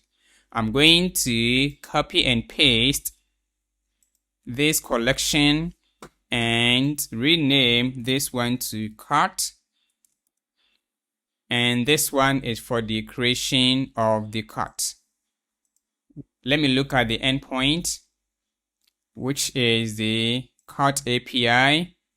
It is /cart/items. So remove this, and in the body, raw, and then JSON. I want to purchase, let me find this product. Let me fetch all, and I want to buy the iMac. So in the cart here, in the body, I'm going to provide the product ID, because if you check in the controller, it needs the product ID and then the quantity. So for the ID for the product, it is equal to that, and then the quantity as I want to buy 2 of them, and then send. And unless I log in, I'm going to provide the headers, authorization, then the token, and let's try again. For some reasons, we got an error, and that is this endpoint doesn't exist. So let's make sure that we have it in the app.js. We have it here as API version 1 cart, and then the cart items. Let me look at the endpoint well. In the cart route, this is the controller for add to cart. It is /. Yeah, it's supposed to be that. Let me check. Well, it doesn't have the items. Let's check the main entry point is / cart. I think the API documentation is wrong. And this is a response. If I collapse the items, we have the total items, which is equal to 2, and then the total amount. These calculations are being done in the model. So let me fetch all the cart items. Let me remove these guys. And let me copy and paste this. Change this one to list. And then get here and send. And it worked. What about if I try to add the same product into my cart? As you can see, it increased the quantity to 4 without duplicating the product. If I try again, it worked. As you can see, I have 6 items of this product called iMac. Now let's look at the next one, which is in the cart route, forgetting all, and then the update. So in here, I want to update the cart item. So back here, I'm gonna copy and paste, change this one to update. For the update, let me check the documentation. We will modify it, remove the items at the end. We don't have it as the items. So this one is for the put. We're going to provide the item ID. Let's check in the cart controller. This one is for the add-in, and then update. It needs the product ID. So back here, let me rename this one to product ID instead of the item ID. All right. So I want to update. If I fetch all, This is the item with the product ID, which is equal to this. So here, / the ID of the product, and it is patch. All right, so let me try and see, and now it has been updated. If I change the quantity to something like 10, let's see, we have the pricing, and then the quantity is now 10, which means that it is working. The next one is going to be the deleting of cart item, which is this. It is / cart. Let me check the controller. The next one is removing from cart, which is this. Let me look at the endpoint well. For the removing, it is / the product ID. So I'm going to copy and paste and then delete. All right, change this one to delete, and let me try. And I have removed this one from the cart. If I check, as you can see, now the items are 0. So this one is working. Before we implement the placement of order, unless we have the shipping method, so we are going to work on the shipping method. So let's open the chat feature here, and I'm going to say that implement the shipping method logic, and I'm going to reference the entire code base. And it is creating the shipping method with a name, description, base price, estimated days, is active, regions with a country, additional price, weight limit, maximum, and then minimum. So I'm going to add this model, save it, and then the controller for the shipping methods. Let me also apply, and the route, which is these ones, also apply and then accept. And lastly, in the app, we're gonna use this, and this is a shipping route. With one prompt, we have a complete logic for the shipping methods. So I'm gonna say that, let me first include the file, or I can even create a folder and have all the files in it. Let me do that. So in here, I'm gonna add new folder, and I'm gonna say documentations or docs, and I'm gonna place everything inside here. All right, and let me add the next one as shipping methods API.md.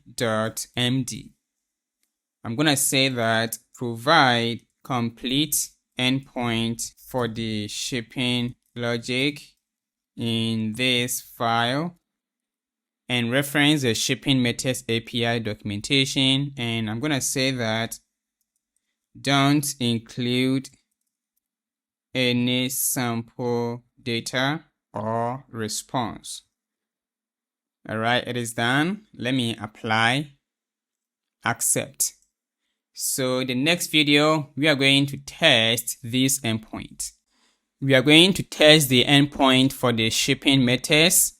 So let's begin with the creation of the shipping method. We have one for the calculating the shipping cost. I want the one for creating, which is this one. So I'm going to say that provide sample JSON data for creating shipping method to be used in Postman. So let me have a collection for it. Let me collapse the opening ones. Perfect. Copy and paste one of these and then change to shipping methods. The first one is create, and endpoint, let me look at the base endpoint. It is / shipping. All right, and let me see the sample data. Well, the sample data does not match our model. So I'm going to say that provide for only creating of shipping method based on this structure. It is not providing me the right data structure. And then let me copy the code for the creation, which is this, and then paste it and enter. Yeah, so this one is the right data structure for creating of the shipping method. So I'm going to copy this back to Postman here in the body, select raw JSON and paste. And in here, I'm going to send. We have an error unless I log in, authorization, and then token send. We have an error, and that is shipping methods validation failed for the weight.max. So I'm gonna copy this error message and I'm gonna say that based on the sample data I got, then paste it and shift enter to move to the new line, and I'm gonna say that fix it. Then I will include by saying that take note about the data structure. Then I'm gonna reference the shipping method, and that is the model, and enter. All right, so I'm gonna copy this one. Then in the body, it needs the name, description, base price, estimate, and let me send. This time around, it has been created. Let me have one for fetching. Let me remove these ones. And list shipping, it is get method, and it worked. Let me create one more. This one is for standard, and then this one is also for basic. All right, so let me rename this one to express. The base price is 20 here, and then the estimate days 1 to 3 days. All right, you can change these ones and send. I got it, and let me list. Oh, sorry, it's supposed to be this one for the creation. Yeah, and send. It worked. And then if I list all of them, I have the response with these shipping methods with express and then standard. Let's look at the next one for the updating. Let me toggle it as that. So back to the shipping methods. This one is for getting all, it is done. And then get region shipping methods. It is / region. And in here, we're going to provide, let's look at the controller well for the region shipping controller. This one is for getting all, get region shipping methods. All what we need is to pass in the country as query. So I'm going to say that provide sample request for, and then I'm going to copy this, paste it, and then the route for the shipping method. We have the route, not this one, this, and then shipping route, and this is the endpoint. I'm going to provide it, and then as that, and hit enter. So in here, you're going to pass in region, question mark, and then the country. So back here, I'm going to copy and paste. And then regions equal to US. This one is shipping / regions, and then country is equal to US and send. And we got the shipping address by country, and that is US. So I'm gonna say get shipping by country. If I change this one to GH, we got empty shipping address, which means that the goods cannot be shipped to this country. Because if you check in the shipping methods, we have the country, which is this, and that is equal to US. And we have one called CA. So if I change this one to CA, and we got the result, which means that it is working. Let's look at the next one. The documentation here, shipping methods. We are done with this, and then calculate the shipping cost, which is / calculate. And for this, we're going to pass in the method ID, the country, and then the weight. So likewise, I'm going to copy this one, and I'm going to say that provide sample request based on, and then enter. So let me have one request for calculating the shipping cost. And let's look at the endpoint. It is / calculate. And then remove this. All right, and let's look at the payload. Expected response, not this one. What I want, well, I think it is giving me, this is what I want to pass in, and that is a method, the country, and then the weight. So let's get into the actual controller for the shipping method. This one is for creating shipping method. We are done updating, and then calculate the shipping cost. So in here, you're going to provide in the shipping method ID, the country, and then the weight. So I'm going to copy this back to Postman, raw JSON, and then paste it here. It is post method. Now let's find the actual shipping method ID.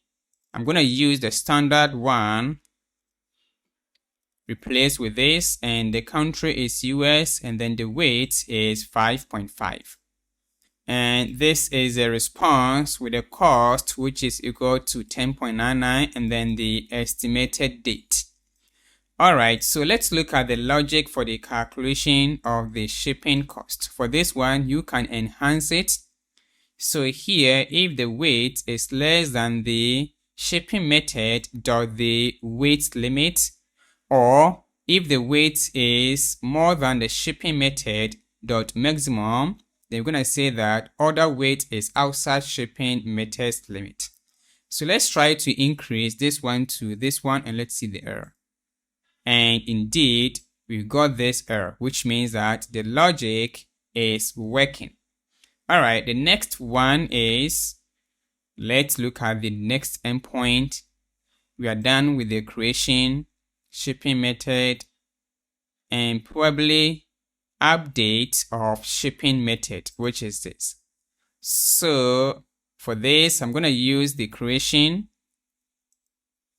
and then shipping method, change this one to update shipping method / the shipping method ID. I want to update the standard one. So let me see the endpoint / the ID, as that it is patch method. And then I'm going to change this one to express 2. And then the price is 30. And let's try. Let's see the result. And now it worked. Perfect. We are going to work on the placement of order, which means we are going to integrate payment into our application. And we are going to use Stripe. So make sure to have an account with Stripe.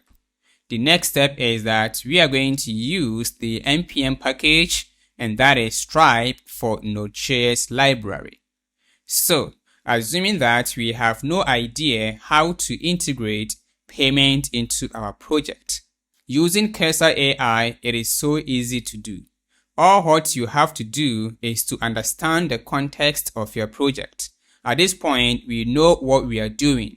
So here, I'm going to copy the URL and then back to Cursor AI.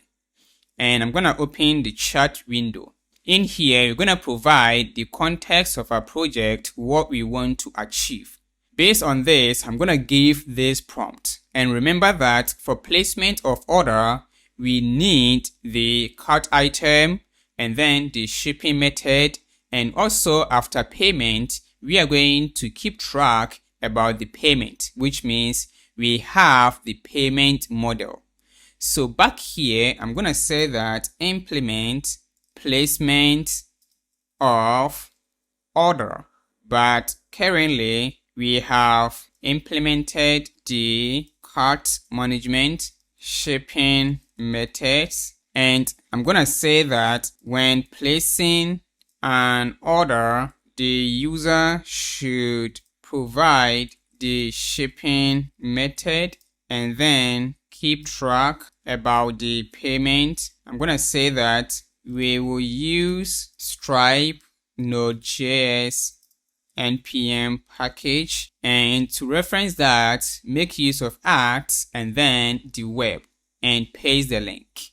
And I'm going to reference the entire code base, enter, and let's wait.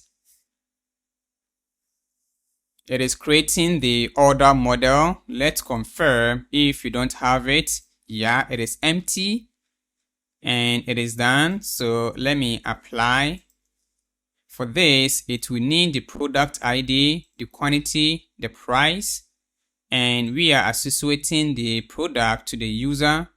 And this is the shipping address and then the shipping method.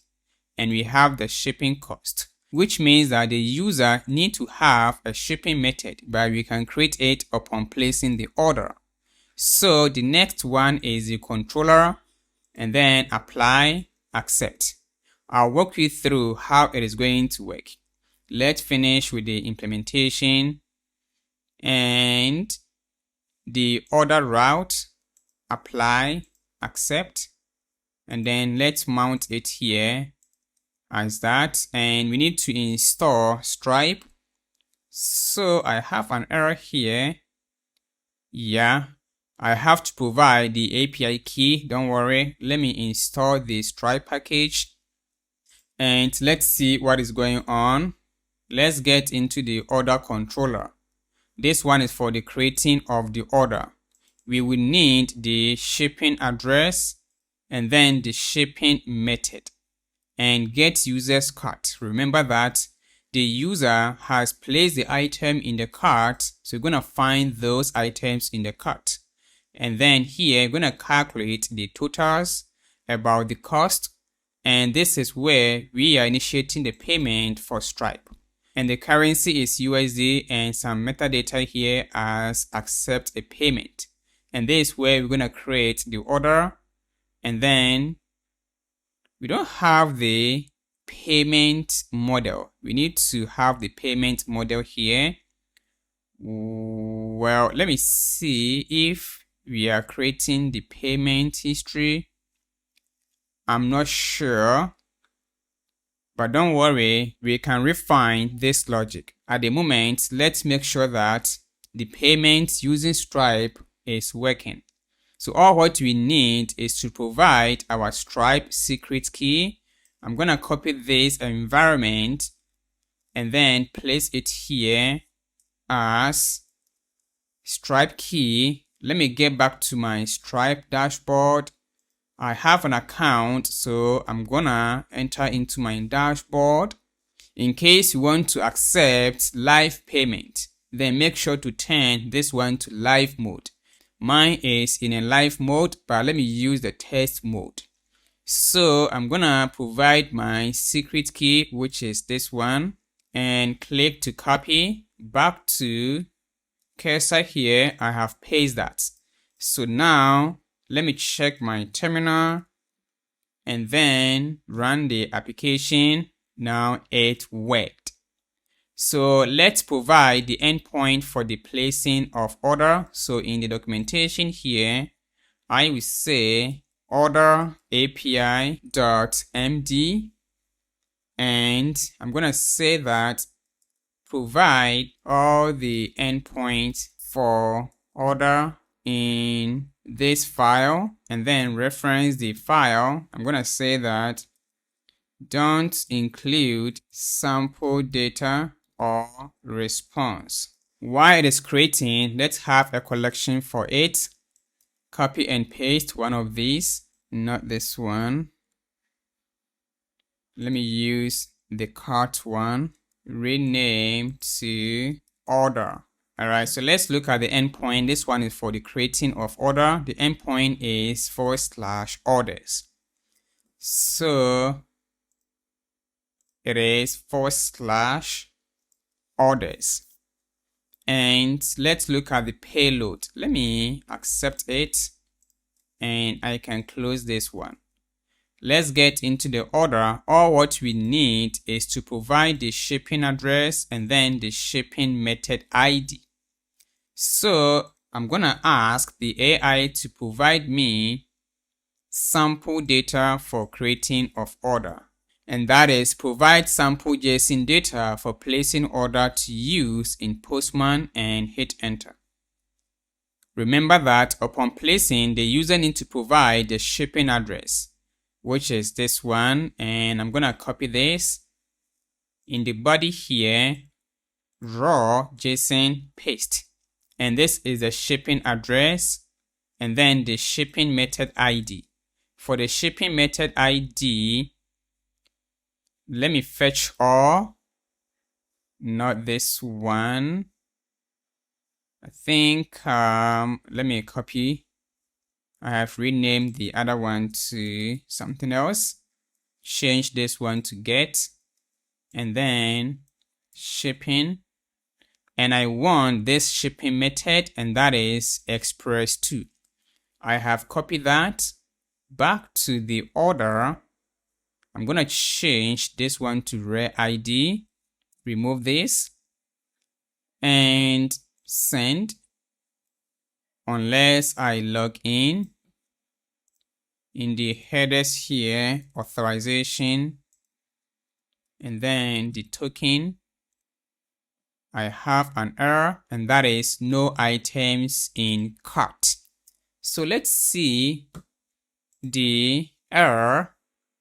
Let's check in the creating of the order, which is this. All what we need is to provide the shipping address and then the shipping method. We are going to find the cart items by the user. But it says that we don't have no items in the cart. So let's find the carts and let's see the actual data.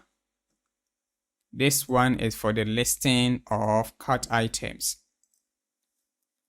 Alright, we don't have any items in the cart. That is why I got that. So I'm gonna have one. I'm gonna place this one in my cart. And if I check the list of items, not this one, I want the cart items. Now I have it. So I can now place the order. Click on that and let's wait. And this time around, it has been placed, and I got the client secret. Since we are using the backend, there is no way we're gonna have a form for the user to enter his or her credit card. So on the front end, we're going to have a form to enter that by using the client secret, which means that we're going to pass this one to the front end to be able to display the credit card form. At the moment, it is working. So if I check the orders, now let me see the response or the endpoint. This one is the order for creation, and then get order by ID, and then list all the orders. So I'm gonna have one, I'm gonna copy this. This one is for listing. It is get, unless I provide the token as token and send. And it worked with the payment intent. All right. The next one is the get order by ID. So I'm going to copy this, or let me remove these ones. Copy and paste. I will say get order by ID, orders. Let me fetch all orders. This is the ID of the order, / order and send. 404 not found. It is orders. Yeah, we have it here as orders, / the order ID, and it says that 404 not found. Let me try again. All right, let's check the endpoint for the order. There is no route for it. So we can have one for the get order by ID.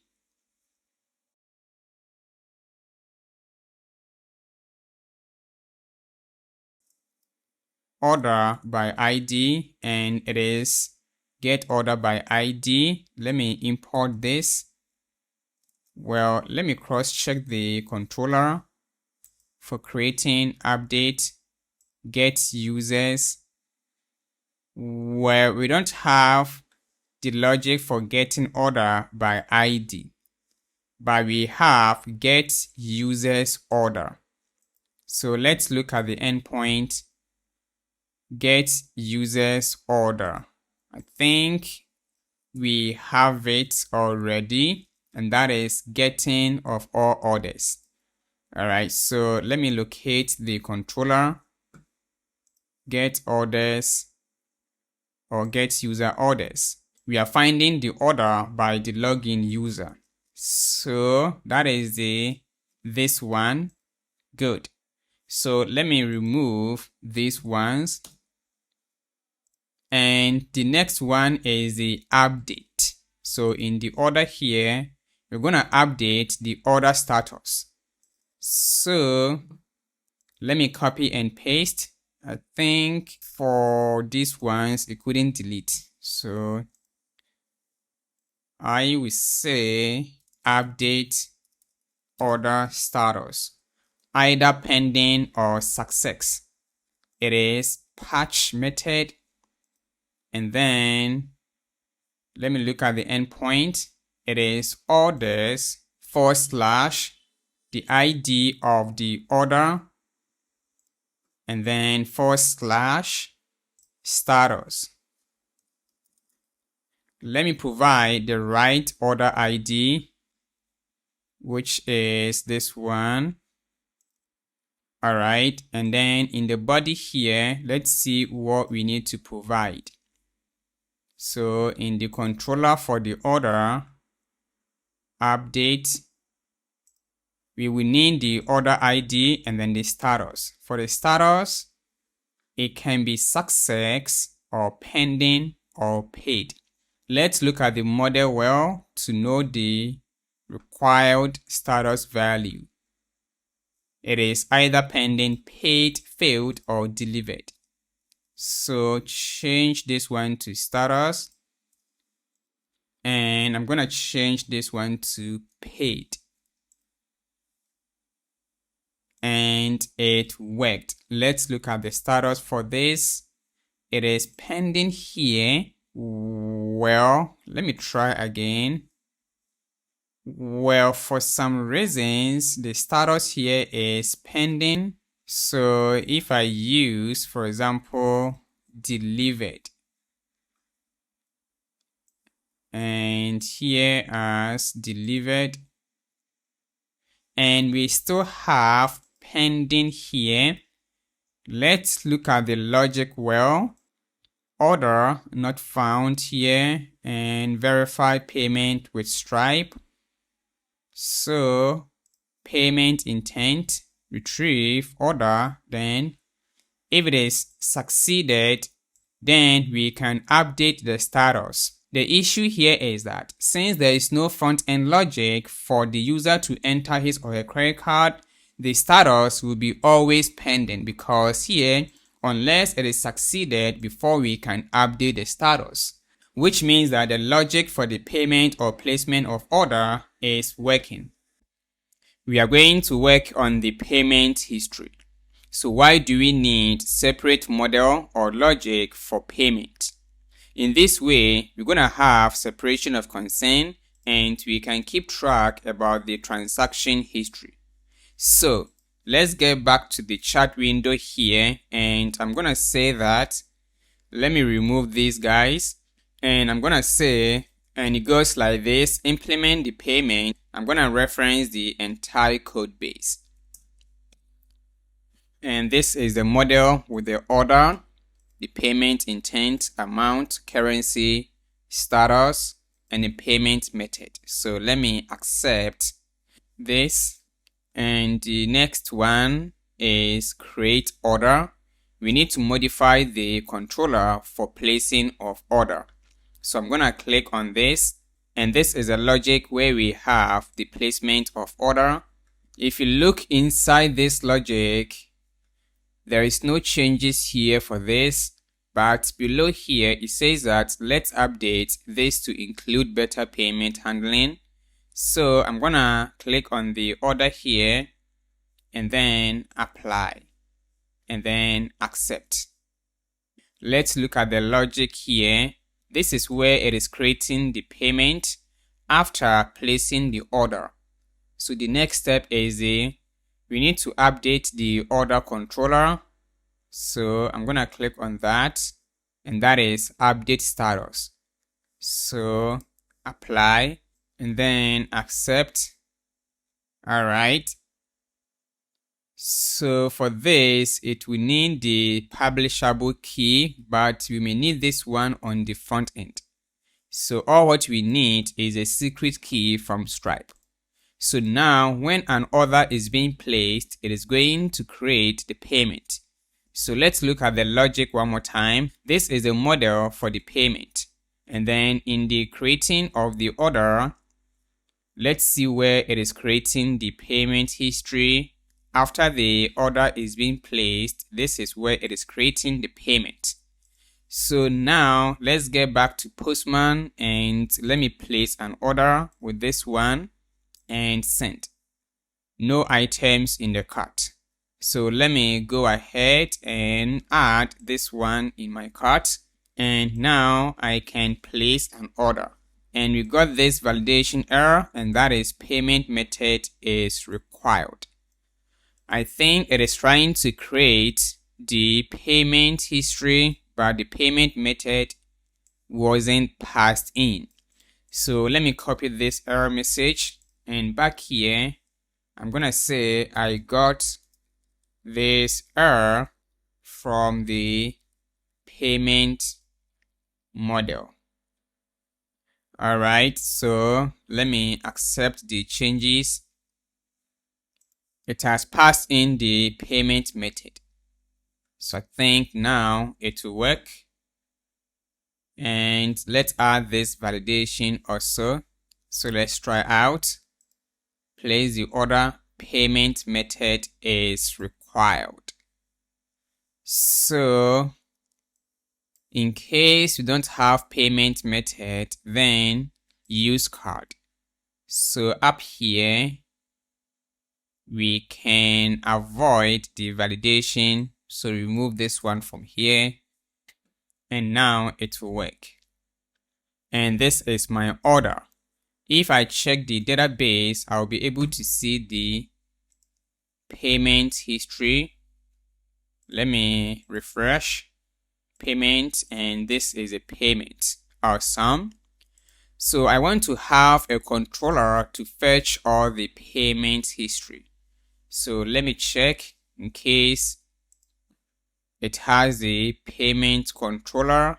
We don't have it here. So I'm going to say that, and it goes like this: include a controller for getting all payments. And let me reference the code base. Alright, so let me include the payment controller and create, and then let me check. It is done. Apply, accept, and then payment route, create, apply, accept, and then lastly in the app.js file. Alright, and that is it, guys. So back to the controller for the payment history. We have this logic, and it has even implemented pagination and filtering and filter by date as well. So let's go ahead and hit this endpoint. So here, unless you are an admin, before you can fetch all the transactions, so I'm gonna have one collection for transactions and remove this. I only need getting all the transactions. The endpoint will be transactions, and let's see, not found. Let me look at the endpoint well. In the app.js, it is called payment. And let's get it. Unless I log in, authorization is supposed to be in the header here. Authorization, and remove this one and send. And this is the transaction history with the pagination. We are going to work on the wish list. So let me close these guys, and in the chat window here, let me open new instance. I'm going to say that implement the wish list logic, and I'm going to reference the entire code base.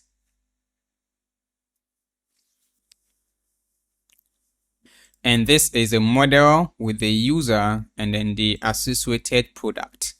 So let me get into the file, apply, accept. And then the controller, which is this. Let me see if it is done. Alright, it is done. So I can now apply. And the next one is a route. Also apply, accept. And then lastly, in the app.js, we need to mount it. Alright, so let's check the terminal. I believe we're gonna have an error. No error here.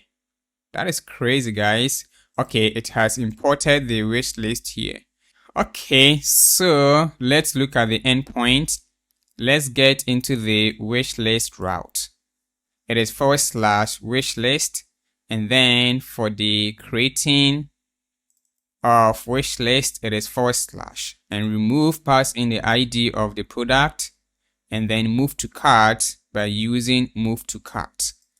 So I'm gonna say that provide sample JSON data to be used in Postman wish list route, and then the wish list controller. Let me have a collection for it. Rename this one to wish list, and all what we need is to pass in the ID of the product. So let's get back to the actual controller. This one is for getting wish list. add to wish list. I'm going to pass in the ID of the product. So in here, it is / wish list, body here, raw, and then JSON product ID. I want to wish list. Let me look at this product. Good. So in the wish list here, there is a value. It is post method and send. Unless I pass in my token and send. I got it. I have it in my wish list. All right. And let's look at the next endpoint. Let me see. This one is for adding and then getting all wish list. Copy and paste. Get all wish list. It is get method and it worked. Let me look at the next one in the response here. Delete. I'm going to pass in the product ID. So back here, I'm going to copy and paste and I'm going to say delete wish list. Pass in the method is delete. And let me get all the wish list. This is the product ID / the product ID, and not this one, but it is this one instead, and send. And it has been removed from the wish list. If I check my wish list, I have it as empty.